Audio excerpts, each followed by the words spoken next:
पश्चिम बंगाल में बीजेपी की राजनीति का अहम चेहरा और मशहूर सिंगर बाबुल सुप्रियो एक सांसद होने के साथ ही कलाकार भी हैं। सोशल मीडिया पर भी उनका यह रूप दिखता रहता है। उनके हाल फिलहाल के सोशल मीडिया व्यवहार की बात करें तो बाबुल ने 2 दिन पहले एक पोस्ट शेयर की है। यह पोस्ट उनकी सामान्य पोस्ट से काफी अलग है। इस फेसबुक पोस्ट में बाबुल सुप्रियो ने आई मी माई सेल्फ की बात की है। आइए जरा देखें कि आखिर बीजेपी सांसद और केंद्रीय मंत्री को यह पोस्ट क्यों लिखनी पड़ी और उन्होंने इसमें क्या संदेश दिया है। यह पोस्ट कोविड के कारण आइसोलेशन के बारे में लिखी गई है। बाबुल की मां को कोविड संक्रमण हुआ है और इसी कारण वह उनके पिता भी आइसोलेशन में हैं। बस इसी आइसोलेशन के बारे में बाबुल ने विस्तार से लिखा है। वह लिखते हैं कि किसी जरूरी जीत के कारण आइसोलेशन आपको शारीरिक और मानसिक रूप में थका भी सकता है, लेकिन अगर सही से इस्तेमाल किया जाए तो इस तरह का दुनिया से अलग होकर केवल आई मी माई सेल्फ की फिलॉसफी के सहारे आप मानसिक तौर पर पहले से अधिक मजबूत बन सकते हैं।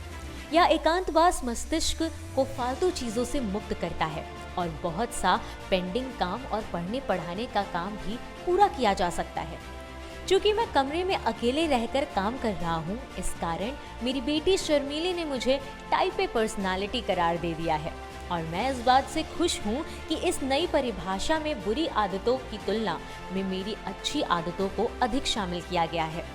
बाबुल आगे लिखते हैं कि हमें आईने में अपना अक्स पूरा देखने का मौलिक अधिकार है, यानी खुद को पहचानने का अधिकार है और किसी अन्य को हमारी पहचान तय करने की अनुमति नहीं है। इसके बाद बाबुल सुप्रियो ने टाइप ए पर्सनालिटी की व्याख्या भी की है। देखिए जरा सांसद बाबुल सुप्रियो के हिसाब से टाइप ए पर्सनालिटी क्या होती है।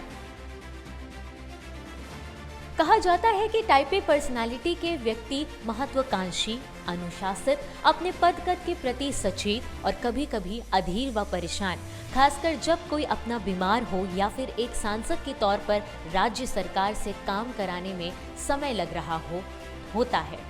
टाइप ए पर्सनालिटी वाले लोग बड़े लक्ष्य हासिल करने वाले वर्कहॉलिक होते हैं। हालांकि मैं एक स्वघोषित वर्कहॉलिक हूँ, लेकिन यह लोगों को तय करना है कि मैं बड़े लक्ष्य हासिल करने वाला व्यक्ति हूँ या नहीं। मुझे सिर्फ इतना पता है कि मुझे इस जन्म में 40 साल और चाहिए। इतना लिखने के बाद बाबुल सुप्रियो ने अपने फॉलोवर्स से यह भी कहा है कि उनकी पोस्ट लंबी हो गई है और शायद थोड़ी फिलोसॉफिकल भी, इसीलिए अगर मन ना करे तो इसे ना पढ़ें। अंत में बाबुल सुप्रियो ने अपने नए इंडी पॉप गाने का लिंक शेयर किया है, जिसे इंटरनेट पर काफी सुना जा रहा है। दरअसल इस फेसबुक पोस्ट से साफ हो जाता है कि घर में कोविड की एंट्री हो जाने के बाद बीजेपी सांसद आइसोलेशन के समय पर बेहतरीन उपयोग कर रहे हैं और सोशल मीडिया के जरिए बाहर की दुनिया को बता रहे हैं कि उनके मन में क्या चल रहा है और वह क्या सोचते हैं, एक आम इंसान के तौर पर और एक सांसद के तौर पर। इसी सिलसिले में उनकी एक और पोस्ट भी है, जिसमें उन्होंने अपने पिता का एक वीडियो शेयर किया है और बताया है कि उनके पिता कैसे आइसोलेशन का सदुपयोग कर रहे हैं, वह भी उम्र के इस पड़ाव पर। इस पोस्ट में बाबुल ने लिखा है कि मैं फिलहाल कठिन समय का सामना कर रहा हूँ और इसके बारे में विस्तार से बात नहीं करना चाहता। 72 साल की मेरी माँ को कोविड पॉजिटिव पाया गया है, उन्हें डायबिटीज भी है। जाहिर है कि मेरे 82 साल के पिता को भी अपने कमरे में आइसोलेट होना पड़ा है। हालांकि मेरी माँ अपने रोज के टीवी सीरियल देखने में काफी व्यस्त हैं। हालांकि माहौल में सारे इंतजाम के बाद भी थोड़ा तनाव है, लेकिन जरा मेरे डैड को देखिए, उनके उत्साह और जिंदगी के प्रति रवैये को देखिए, यह करिश्माई लगता है। वह अपने कमरे में गाना गा रहे हैं। मैंने किसी को चुपके से भेजा कि कमरे के बाहर से ही गाना गाते हुए डैड का वीडियो रिकॉर्ड कर लो। इस पोस्ट में इसी गाने की एक छोटी सी क्लिप शेयर कर रहा हूँ। अंत में बाबुल सुप्रियो ने एक बेहतरीन संदेश दिया है कि परिवार ही सब कुछ होता है और एकांतवास में भी सभी सदस्यों को उनके कमरे में खुश देखना एक बेहतरीन अनुभव है।